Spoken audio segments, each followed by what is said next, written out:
વડોદરા જિલ્લા પંચાયતના પૂર્વ પ્રમુખે દેશના પ્રધાનમંત્રી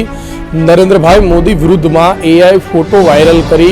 એમ લખ્યું હતું કે આને આ જ સ્થિતિમાં દેશ જોવા માંગે છે તે પ્રકારની વિવાદિત પોસ્ટ ફેસબુક પર વાયરલ કરતાની સાથે જ પાદરા પોલીસે સતર્કતા દાખવી છે અને હાલ ઘનશ્યામભાઈ પટેલને કહી શકાય કે જિલ્લા પંચાયતના પ્રમુખ અને કોંગ્રેસના વર્ષો જૂના નેતા એટલે કે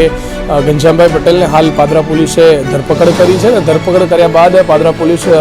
મથકે ફરિયાદ પણ નોંધાઈ ચૂકી છે અને ફરિયાદના આધારે હાલ આગળની કાયદેસરની કાર્યવાહી પણ પોલીસ દ્વારા કરવામાં આવી રહી છે। ઉલ્લેખનીય બાબત છે કે સમગ્ર દેશમાં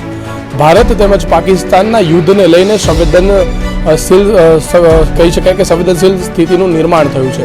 અને આ સ્થિતિમાં પોલીસ દ્વારા જે છે એ ફેસબુક હોય કે પછી સોશિયલ મીડિયા કોઈ પણ પ્લેટફોર્મ હોય તે તમામ પ્લેટફોર્મો પર પોલીસ સતત નજર રાખી રહી છે ને તેમાં દેશ વિરુદ્ધમાં અથવા તો પ્રધાનમંત્રી વિરુદ્ધમાં કોઈ પણ પ્રકારની આવી પોસ્ટ થતી હોય તો સતત પોલીસ જે છે એ કાર્યવાહી કરી રહી છે। ત્યારે પાદરામાં પણ ઘનશ્યામભાઈ પટેલ કે જેઓ પૂર્વ જિલ્લા પંચાયત પ્રમુખ છે તેમની વિવાદિત પોસ્ટના કારણે તેઓને હાલ ધરપકડ કરી પાદરા પોલીસ મથકે લવાયા છે તેમજ તપાસના ચક્રો ગતિમાન કરવામાં આવ્યા છે અને આગામી સમયમાં